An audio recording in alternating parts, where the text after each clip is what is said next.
आम्ही आम्ही आम्ही त्यांचा पाठिंबा कोणाला आहे हे आजपर्यंत कळलेलं नाही.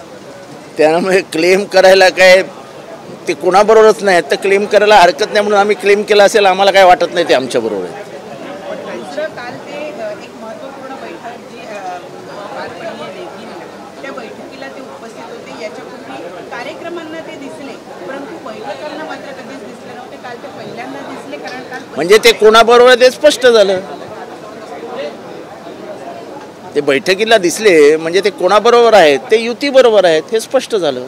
त्यांचा फायदा घेतला जातोय परिषदेच्या निवडणुकीसाठी.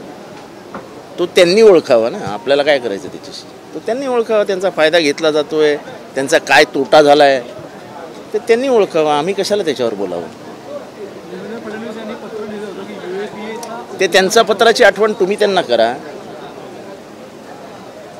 आम्हाला काय करायचं कोण कोणाबरोबर असतं आहे. आम्ही आमची मतं जुळवण्यात मशगूल आहोत. ते त्यांचं काम करत आहेत आम्ही आमचं काम करतोय. आम्हाला काय करायचं कोण कोणाबरोबर बसले. आमचा संबंध येतो कुठे. ओएसिस फर्टिलिटीच्या तज्ञांनी IVF उपचार पद्धतीद्वारे 1 लाखांहून अधिक जोडप्यांना मातृत्व प्राप्तीचा आनंद दिला आहे. मोफत अपॉइंटमेंट बुक करण्यासाठी आजच संपर्क साधा. महायुतीच्या सर्व प्रवक्त्यांना आता ताकीद देण्यात आली की महायुतीमध्ये तेढ निर्माण होईल अशी वक्तव्य कोणी करू नका अन्यथा पक्षातून हकालपट्टी करण्यात. चांगलं आहे. कोणाची हकालपट्टी करतात ते बघूया आपण.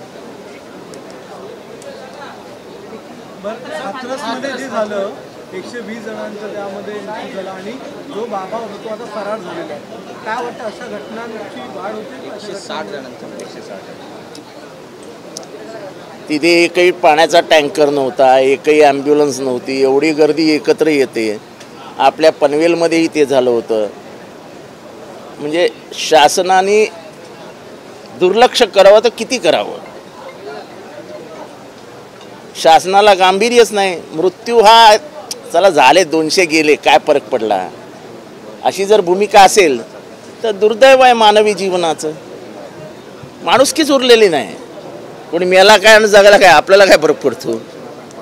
आता ते भुशी डॅममध्ये 6 जण वाहून गेले.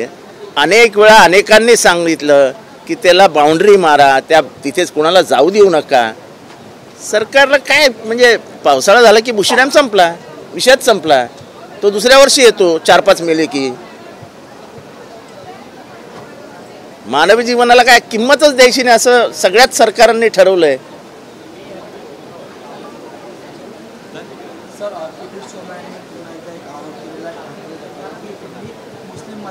मला त्यांना विचारायचं आहे चंद्रपूरमध्ये तुम्ही हरलात तुमचा मिनिस्टर हरला किती मुसलमान होते.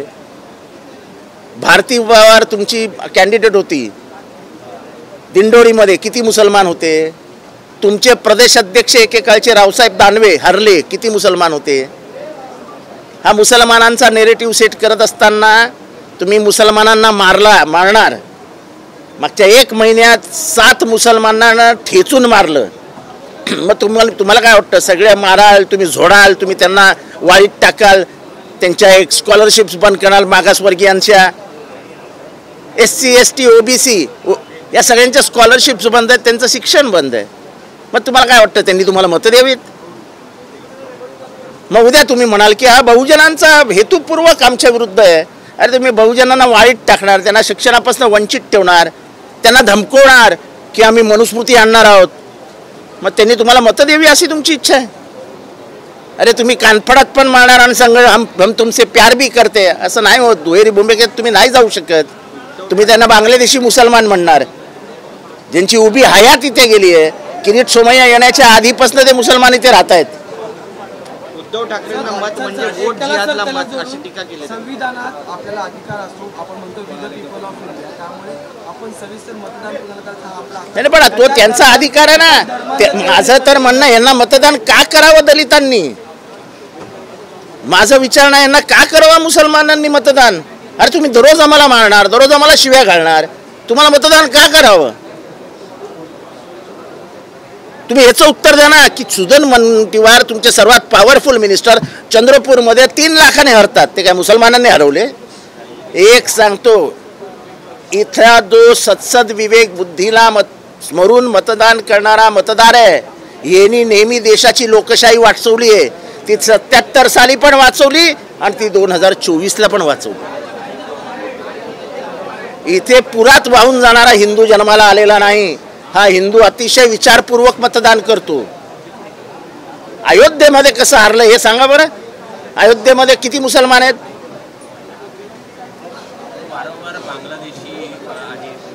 असंच बोलत राहायचं, बांगलादेशी आहेत, देशद्रोही आहेत, आणि मग सांगायचं आम्हाला मतं देत नाहीत. अरे कशी देतील? मला कोणी शिवी दिली तर 2दा 3दा 4दा ऐकून घेईन, 5व्यांदा मी पण शिवी देईन.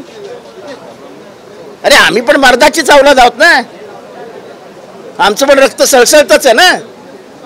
शिव्या खायच्या तर किती खायच्या, आणि मुसलमानांनी का शिव्या खायच्या? या देशाचे नागरिक आहेत ते. तुमचं गव्हर्नमेंट होतं. जर तुम्हाला वाटत होतं ते बांगलादेशी मुसलमान आहेत तर त्यांना घालवायला पाहिजे होतं. तुम्हाला अडवलेलं कोणी? त्यांना अजूनही घाबरून ठेवायचं की अरे यार वोटका लफड़ा होने वाला है, तुम चांद बेटो तो शाम देटो, तुम्हारे अंग पे आएगा, कुछ करो मत, कुछ करो मत. काय चालू आहे? एवढे घाबरलेत. म्हणजे हे सगळं अर्थसंकल्पना यांचं बोलणं सगळं बघितलं ना की मरता क्या नाही करता आठवतं. एक म्हण आहे, मरता क्या नाही करता. तसं झालं यांचं. प्रचंड घबराट राहुल गांधीच्या भाषणामुळे, एकंदर वातावरणामुळे एवढे घाबरलेत की काही करतायत. हॅलो,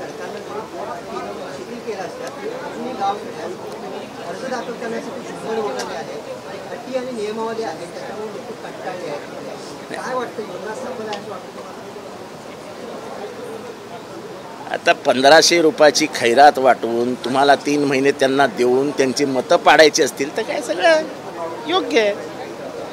आम्ही तर 8,500 रुपये देणार होतो, 8,500. आणि आम्ही पुढच्या सरकारमध्ये येऊ तर आम्ही परत एकदा सांगतो की आम्ही 8,500 देऊ. 1500 रुपयात होतं काय? महागाई 5 वर्षात 200 पटीने वाढली आहे, 200 पटीने. काय होणार आहे 1500 रुपयात? एक वेळचं महिन्याभरचं किराणा माल सुद्धा येत नाही 1,500 रुपयात.